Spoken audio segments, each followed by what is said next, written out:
sambil tunggu Dika ya.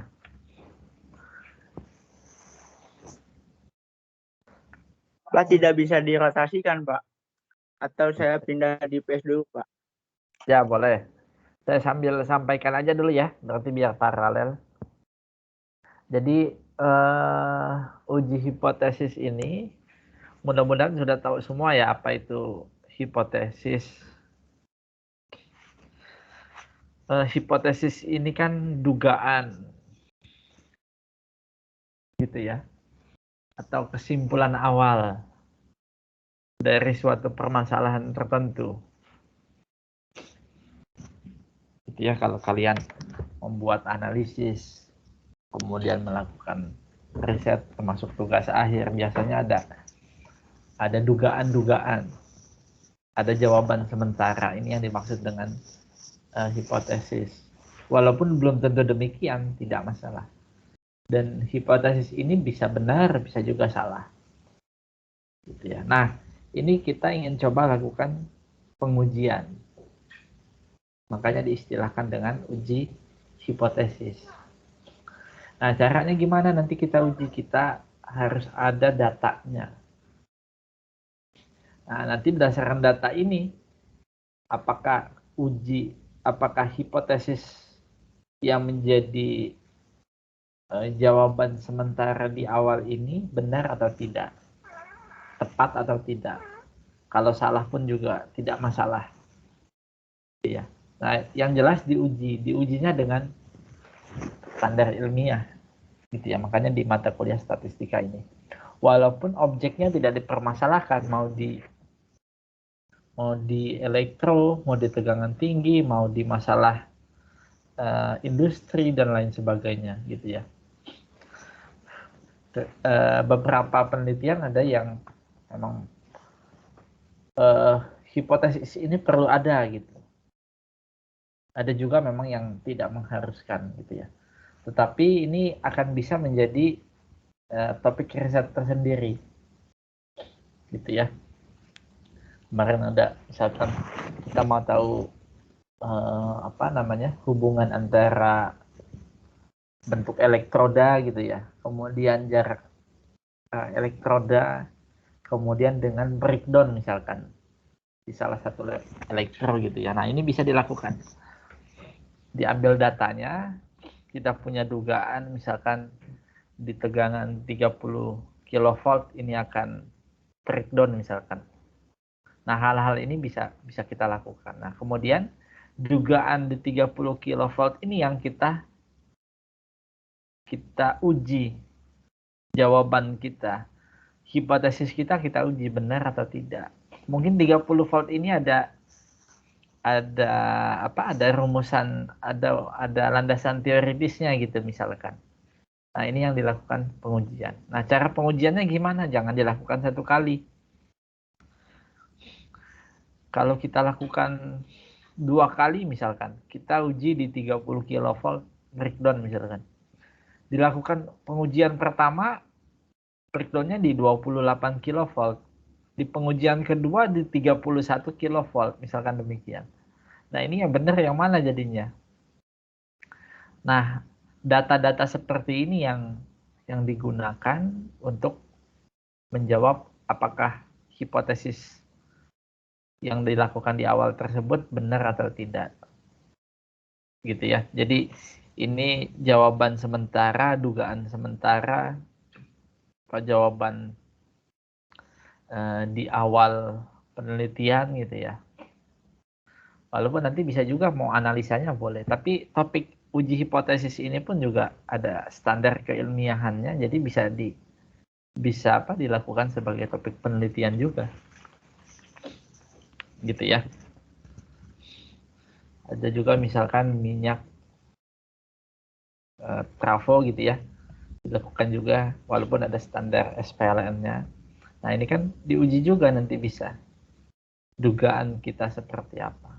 Walaupun ada mungkin SPLN-nya atau standar-standar lainnya gitu ya. Nah, ini nanti kita coba bahas. Nah, filenya sudah saya share tadi di namanya apa ini tadi? Modul 8 kalau tidak salah. Di Teams bisa dilihat ya di pertemuan hari ini di modul 9. Tapi belum saya PPT-kan sehingga bentuknya masih narasi. Bisa dilihat ada file PDF-nya. Kalau Dika sudah bisa langsung di-share aja ya Dika. Ini saya sambil menunggu Dika. Nah, jadi nanti bisa dilihat di sana. Nah, ini kembali lagi memang ke distribusi normalnya kita perlu pahami. Termasuk tugas hari ini kan kuncinya ada di tabel normal. Gitu ya. Yang kita bahas di minggu lalu tabel normal yang menjadi tugas tabel T. Nah, dua ini yang akan kita gunakan juga di dalam uji hipotesis. Gitu ya. Kalau datanya sedikit gitu ya. Nah, ini kita gunakan tabel T. Kalau cukup banyak kita bisa manfaatkan normal. Gitu ya. Gimana Dika pas sudah bisa menampilkan?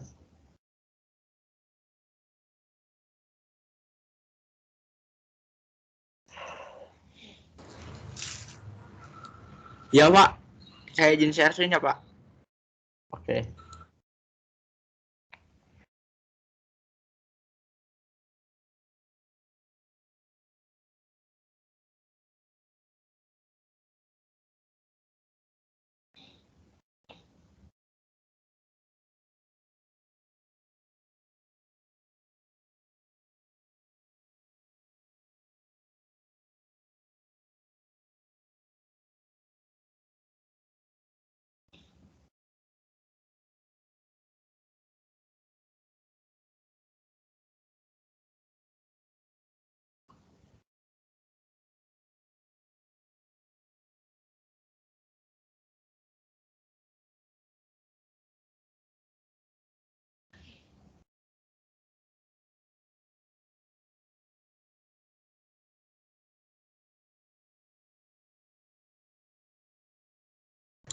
Apakah share screen-nya sudah masuk Pak?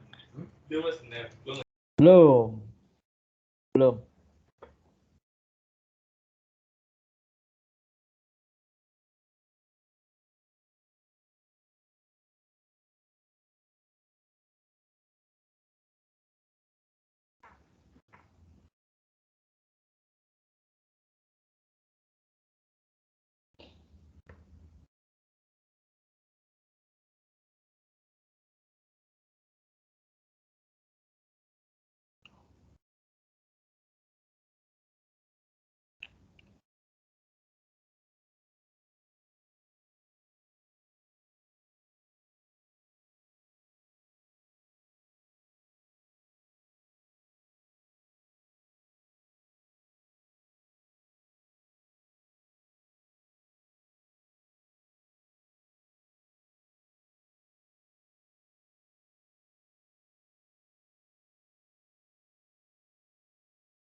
Ini sudah masuk Pak.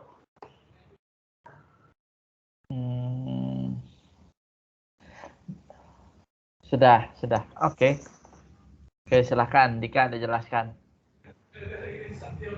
Sebelumnya izin memperkenalkan diri. Perkenalkan, nama saya Dika Maulana dengan NIM 2020-11290 untuk menjawab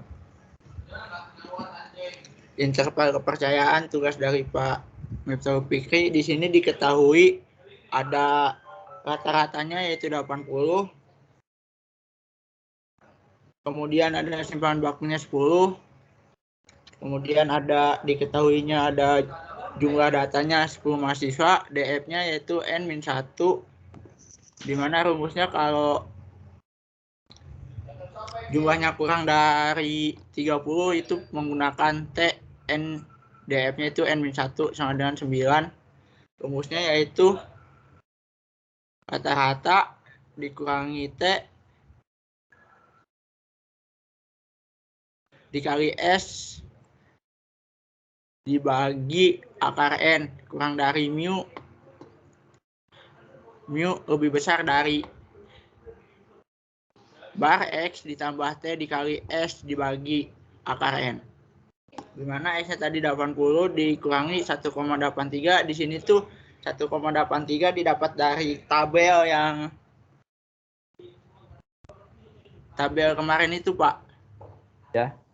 Berapa dapatnya? 1, kalau saya 1,83, Pak. Karena kan yang saya baca dari rekodan tuh yang diambil kan datanya tuh 9.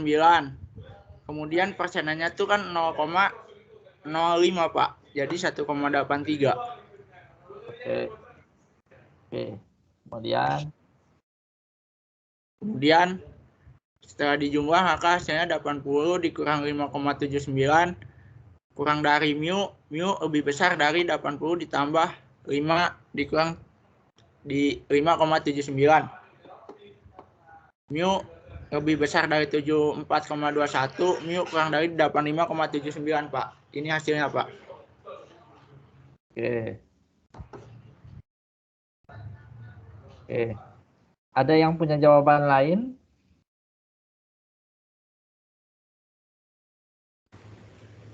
Saya, Pak. Oh ya, Ramadan. Jawabannya berapa, Ramadan? Kalau saya itu di 77,77 kurang dari mu kurang dari 82,22. Bedanya di mananya tuh tadi? Di awal bedanya di mananya? Di nilai ini apa? Di nilai T-nya, Pak. Di nilai T-nya. Oke, kamu berapa? Kamu berapa, Ramadan, nilai T-nya? Kalau saya nilai T-nya itu 1 dikurang 5. Nilai tabel T-nya aja berapa? Tabel T-nya itu saya dapetnya tuh 0,702, Pak. 0,072. 0,072. 0,072.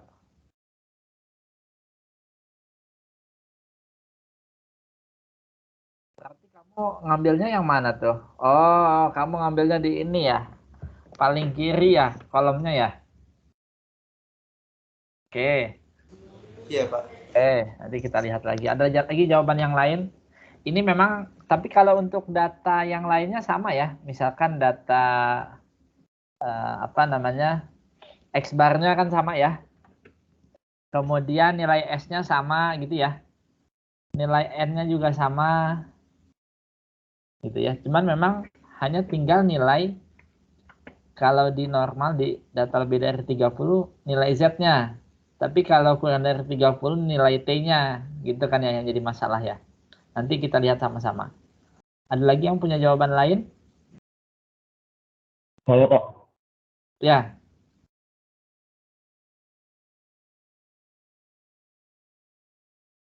Siapa? Salam. Hari itu waktu yang lalu 2020 Pak. Oke. Artua. Artua. Ya, Pak. Panggilannya Artua apa Galung? Hari, Pak. Ari. Oh ya, Ari. Oke. Nilai T-nya berapa, Ari?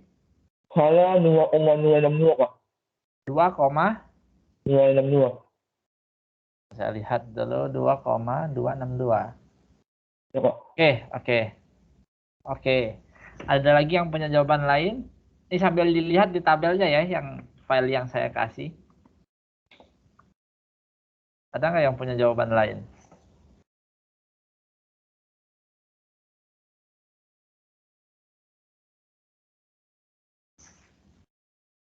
Nggak ada? Saya, Pak. Oke. Kalau saya T-nya 2,22814. 2,22814. Saya lihat dulu di mana ini 2,22814. 2,82144 ya? 2,22. 2,22. Oh ini. Oke. 2,22814 ya. Oke. Ada lagi yang punya jawaban lain?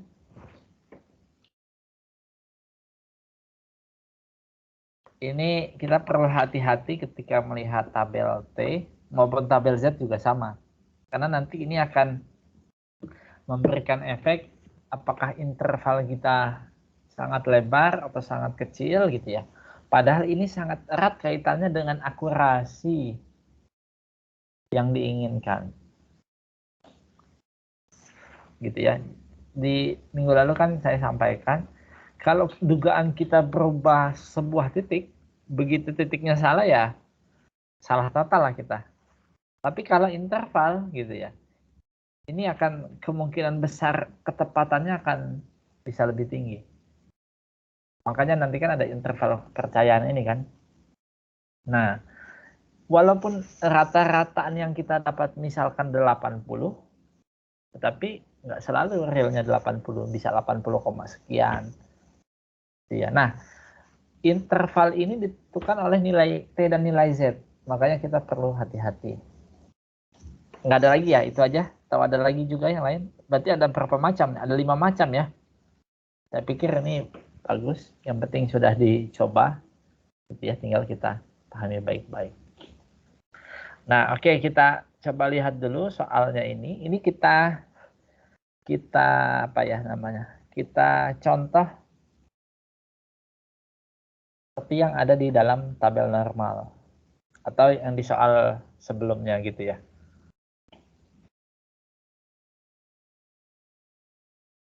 Nah, di soal sebelumnya ini kan atau saya tampilkan aja ya, saya tampilkan.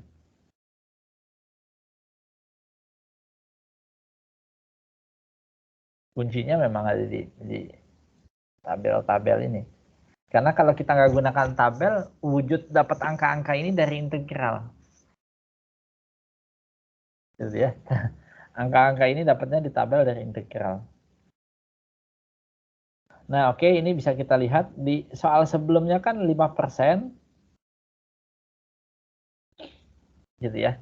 Nah, 5% ini kalau kita lihat di tabel gitu ya. Kan di sini didapatkan hasil 1,96. 1,96.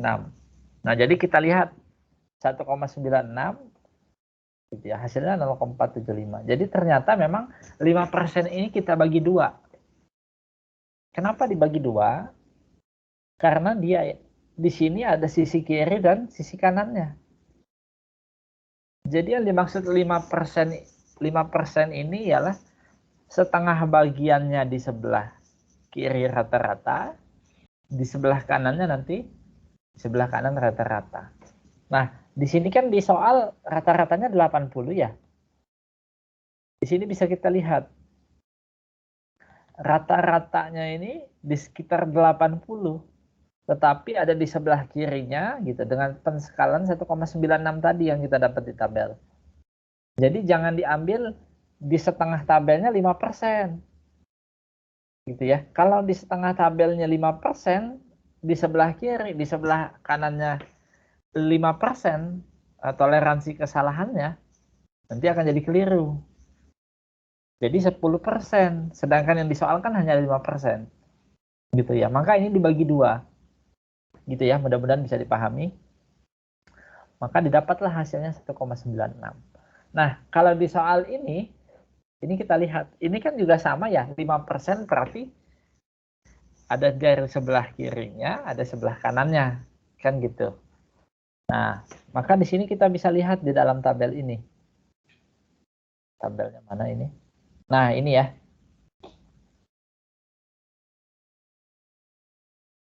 Nah, ini bisa lihat. Nah, 5% ini kita bagi dua.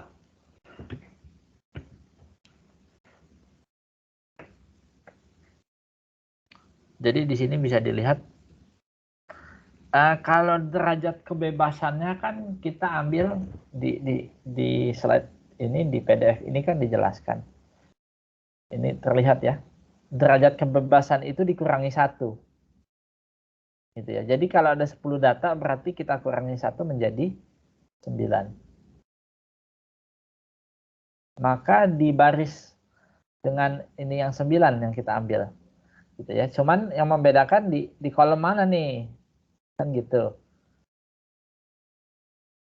Gitu kan. Nah, kita lihat yang 0,05, 5% itu jangan 0,5 ya. Kalau 0, itu 50%. Hati-hati. Gitu ya. 5% itu 0,05. Kita bagi 2 maka menjadi 0,025. Jadi kita lihat di baris yang angkanya 9, di kolomnya yang di bagian bawahnya 0,05 atau kalau mau lihat bagian atasnya 0,025. Nah, di situ bisa kita sama-sama lihat angkanya berapa? 2,26 Pak. Ya, 2,26. Itu ya.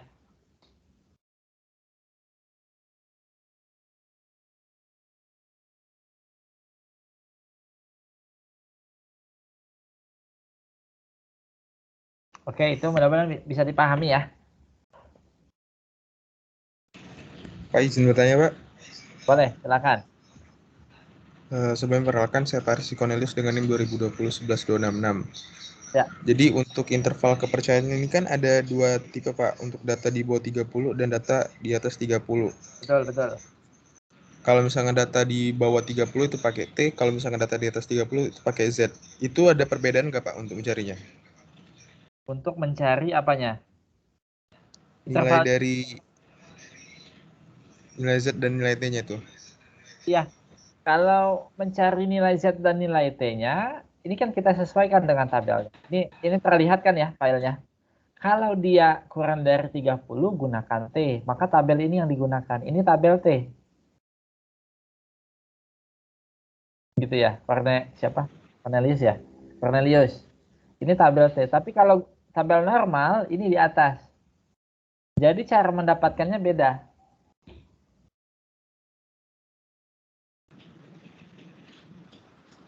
Gitu Cornelius. Berarti yang membedakannya cuma di tabelnya doang, Pak ya? Tabel, betul. Kalau kita mau gali lebih dalam, bentuknya, wujudnya tabel ini integral.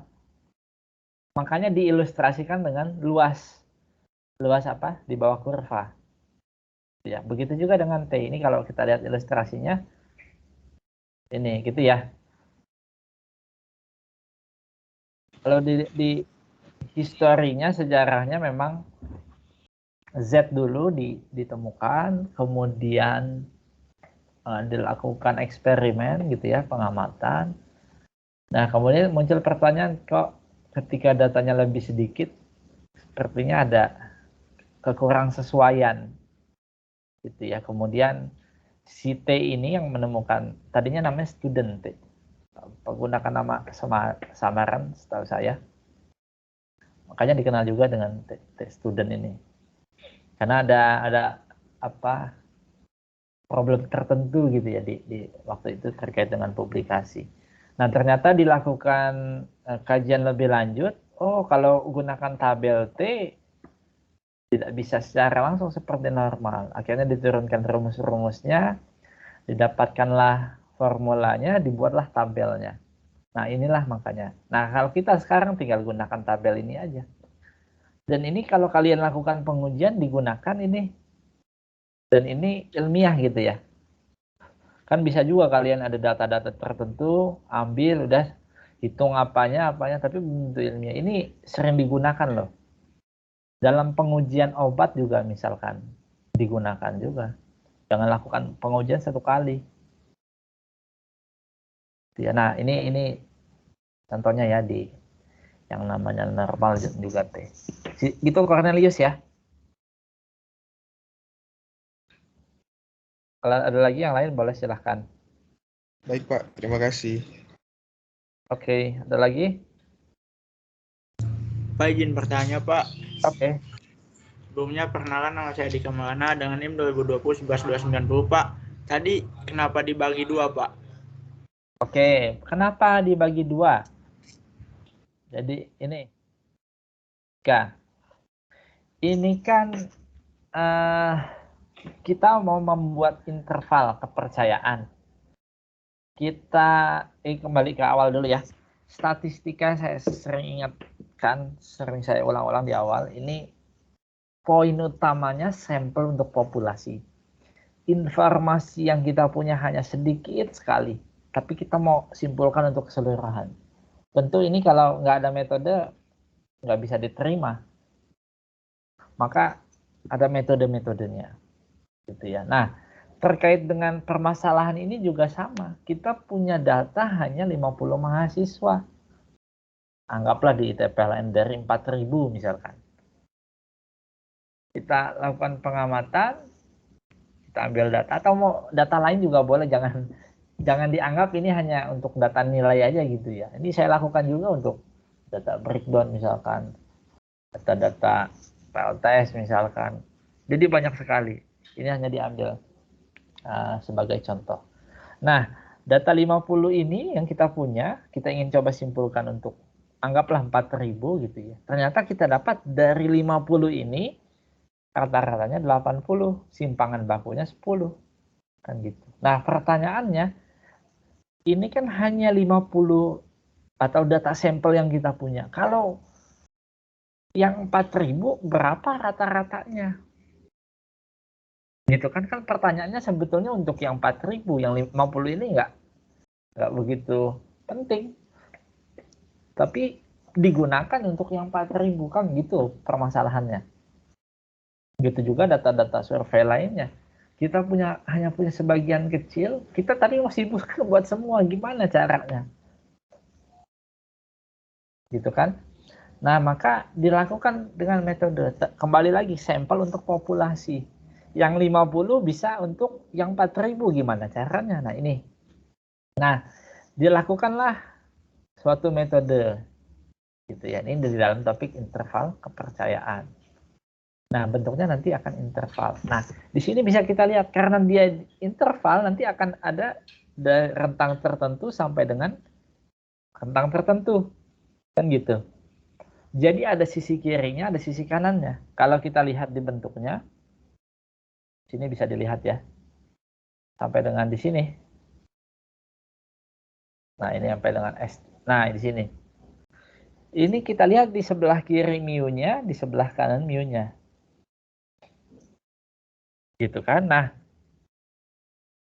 ini kenapa dibagi dua? Karena yang setengah bagiannya ini tuh di sebelah kiri. Di sebelah bagiannya lagi untuk sebelah kanan. Kan di soal ini toleransi error-nya atau margin of error-nya hanya 5%. Jadi di sebelah kirinya menyumbang setengahnya, di sebelah kanannya menyumbang setengahnya gitu. Nah, kalau kita kaitkan di dalam gambar, nah ini bisa dilihat sebelah kiri angka nolnya, tapi hanya 2,5%-nya, sebelah kanannya 2,5%. Maka kalau kita lihat di dalam tabelnya, ini juga sama. Jangan diambil, ini kan yang setengah bagian ya. Jangan diambil yang 0,45. Kalau 0, di sini kita lihat ya, di angka 0,45 itu di mana? Nah, ini dia nih, 0,4505. Angka 1,64 dengan 1,65 ini di tengah-tengahnya. Anggaplah kita ambil di 1,64. Gitu ya. Maka nanti nilai Z-nya 1,64 kalian ambil. Nah, ini agak keliru. Kenapa? Karena ini setengah bagian, kalian udah ambil langsung porsinya 5%-nya. Gitu ya. Jadi 5% yang dimaksud di sini dari sebelah kirinya maupun sebelah kanannya. Gitu ya.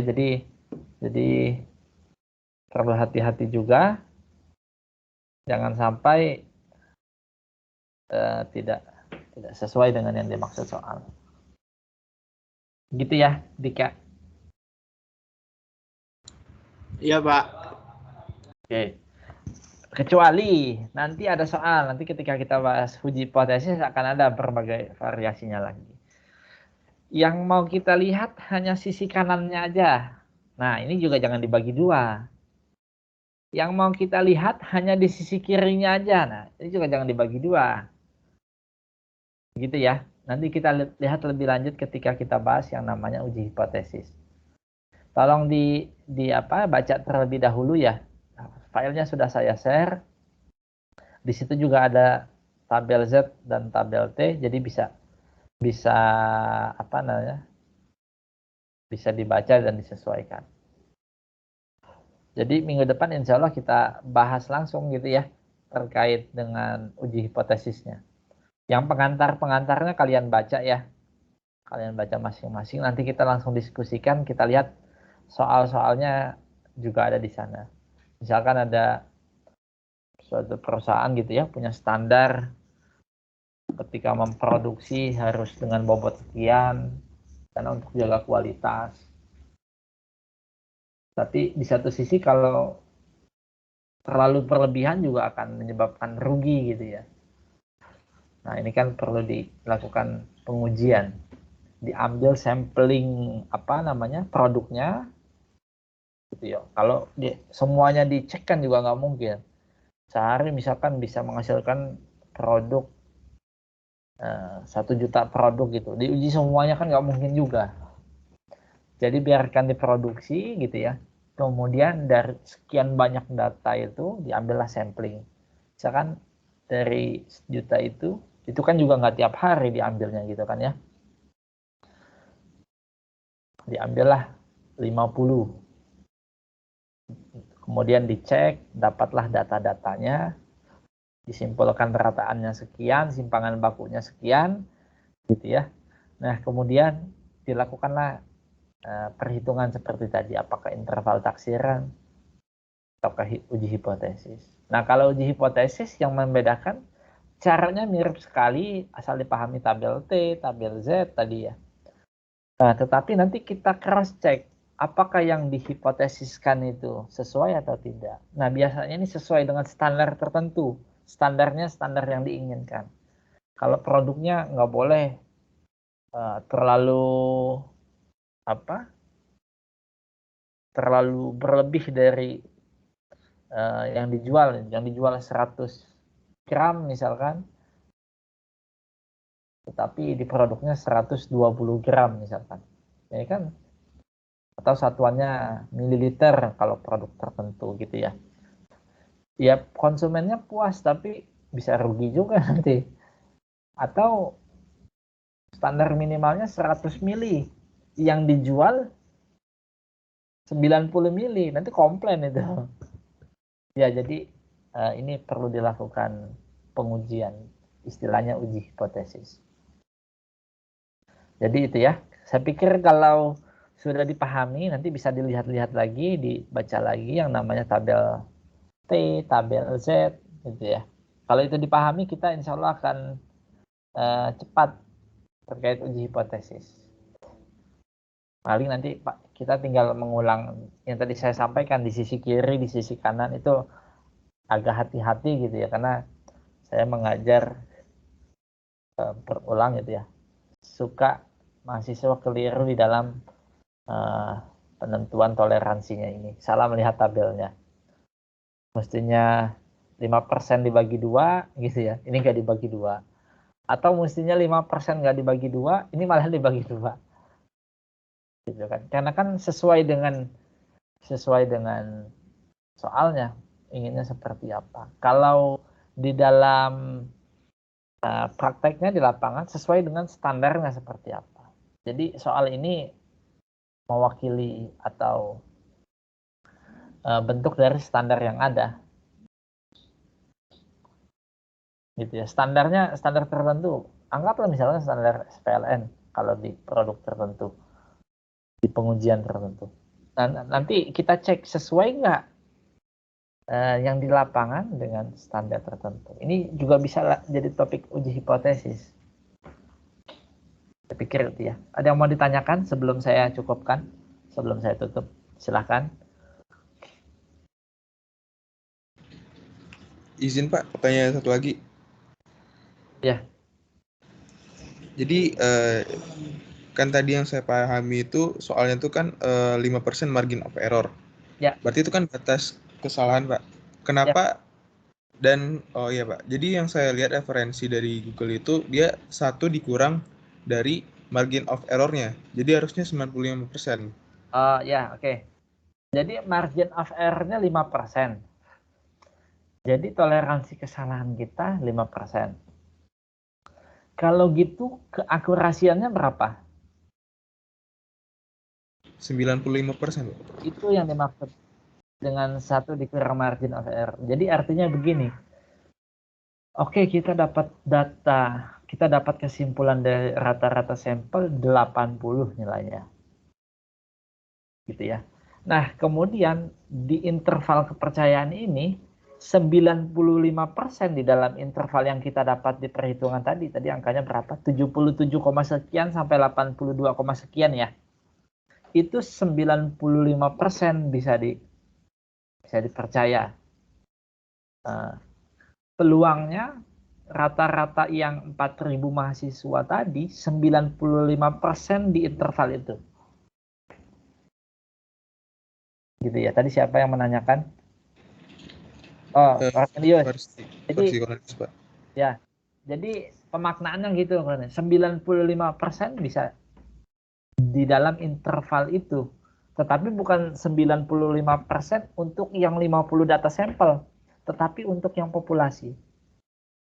Gitu Cornelius ya.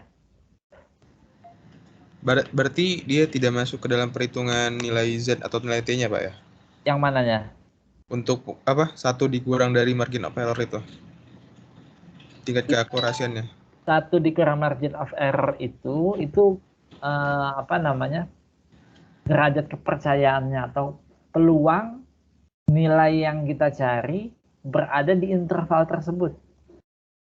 Begini, misalkan kita punya data 50. Mungkinkah ketika dilakukan pengambilan data yang 4.000, nilai rata-ratanya bukan lagi 80 misalkan, tetapi malah 90. Atau bahkan mungkin rata-ratanya 30. Gitu Cornelius. Itu juga mungkin, tetapi peluangnya hanya 5%.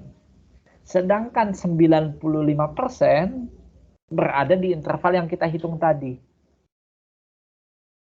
Kalau mau ditarik misalkan untuk pengujian standar dari produk tertentu gitu ya, dilakukanlah pengamatan, dihitung, dapatlah interval kepercayaannya. Ternyata di interval 10 sampai dengan 12. Anggaplah demikian gitu ya.